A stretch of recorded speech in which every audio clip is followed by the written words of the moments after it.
जय बलराम साथियों, आज हम चर्चा करेंगे कल राजस्थान सरकार ने जो बजट पेश किया है।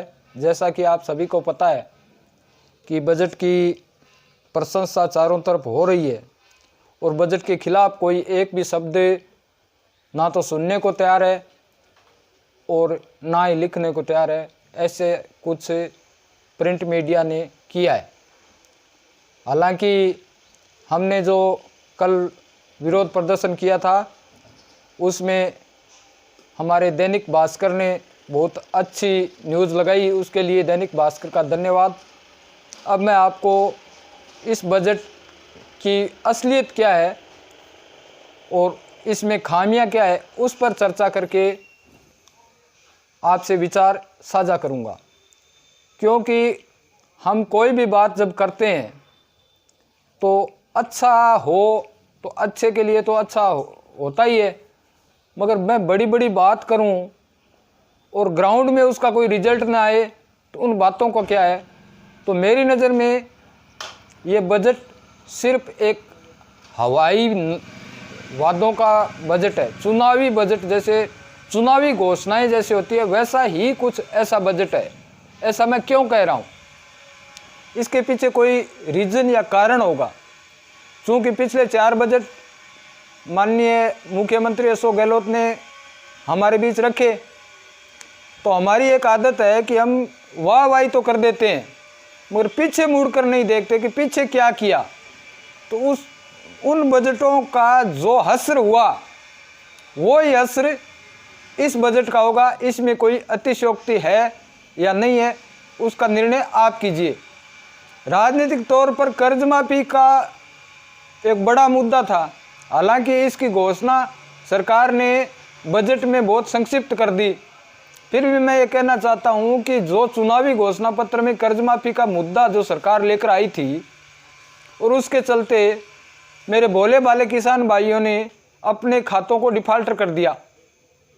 आज स्थिति ये हो गई है कि हमारे उन किसान भाइयों की ज़मीनें कुर्क हो रही है, किसान आत्महत्या करने पर मजबूर हो रहे हैं। तो अगर ये ऐसी झूठी घोषणा ये नहीं करते तो आज ये नौबत क्यों आती। अब रही बात कि पिछले 2021-22 के बजट में राजस्थान सरकार ने किसानों को दिन में बिजली देने की घोषणा की थी और 7 घंटे बिजली देने की घोषणा की थी। परिणाम आप सबके सामने है। हाथ कंगन को आरसी क्या, पढ़े लिखे को फारसी क्या। कितनी बिजली मिल रही है हमें? 2.5 घंटे 3 घंटे, वो भी वोल्टेज लो। दूसरी घोषणा बिजली के संबंध में सरकार ने यह की थी कि 2022 तक हम संपूर्ण कनेक्शन जारी कर देंगे। अब आपको पता है कनेक्शन कितने जारी हुए? 2013 के डिमांड नोटिस जमा करवाए सरकार को 2 साल हो गए। उन पैसों को लेकर के सरकारी कर्मचारियों को वेतन दे दिया सरकार ने, मगर किसान आज भी बिजली कनेक्शन के लिए दर दर की ठोकरें खा रहा है कि भूलवश सरकार के भरोसे ट्यूबवेल कर लिया और फसल बो दी। ऐसे किसानों ने किसी तरीके से उसमें सिंचाई करने का प्रयास किया तो आज 4-4, 5-5 लाख रुपए विजिलेंस के भर रहा है। तो ये असर होता है झूठे वादे का। ये हमारे किसान भाइयों के साथ कितनी बड़ी नाइंसाफी हुई। अब एक वादा सरकार ने किया था कि FPO एक बने हुए हैं अपने प्रदेश में कृषि के लिए, उनके माध्यम से 1000 ड्रोन उपलब्ध करवाएंगे। ये वादा पिछले बजट में सरकार ने किया था। वर्तमान स्थिति क्या है आपको पता है क्या? एक भी ड्रोन इन्होंने उपलब्ध नहीं करवाया 1000 की जगह। तो क्या हुआ फिर बजट में की गई घोषणा का? अब मैं आपको दूसरी चीज बताता हूं। इस सरकार ने एक घोषणा की थी कि किसानों को 1 लाख सोलर कनेक्शन देंगे। उससे पहले कहा था 50,000 देंगे। 20,000 कनेक्शन नहीं दिए साहब। क्या हुआ इस घोषणा का? एक संभाग स्तर पर इन्होंने माइक्रो इरिगेशन सेंटर में एक्सीलेंस स्थापना की घोषणा की थी, एक भी स्थापित नहीं किया। मेगा व मिनी फूड पार्क बनाने की घोषणा कागजों में ही रह गई। अब रही बात MSP पर बाजरा खरीद, 1 क्विंटल बाजरा नहीं खरीदा इन्होंने।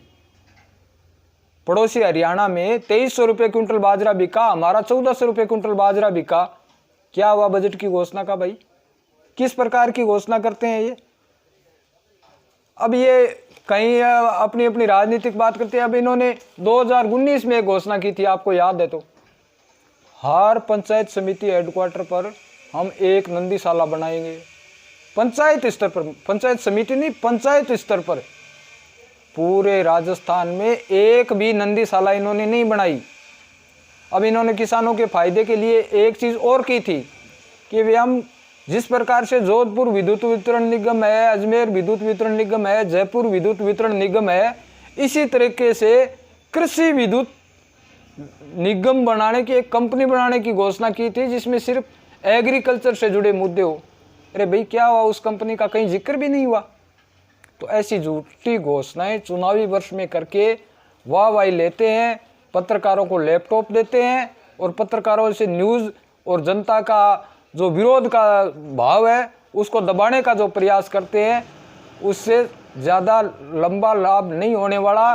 क्योंकि जो भगवान है ना वो सब देखता है, और इसी का परिणाम है कि इन्होंने बजट को लंबा प्रसारित करने के लिए, जन जन तक अपनी झूठी बातें कहने के लिए इन्होंने जो प्रयास किया, भगवान ने इनसे एक भूल करवाकर उन सब पर पानी फिरवा दिया। कल का पुराना बजट पढ़ने को मजबूर हुआ अशोक गहलोत, और जब तक किसानों की हाय लगेगी अशोक गहलोत जी, आपको कभी माफ नहीं किया जाएगा। अतः मैं मांग करता हूं कि जो घोषणाएं आपने कल के बजट में की है, अगर उस घोषणाओं को आपने मूर्त रूप नहीं दिया तो भगवान की आय भी लगेगी, किसान की आय भी लगेगी, गरीब की आय भी लगेगी, और आपको कोई बचाने वाला नहीं होगा। धन्यवाद। जय बलराम।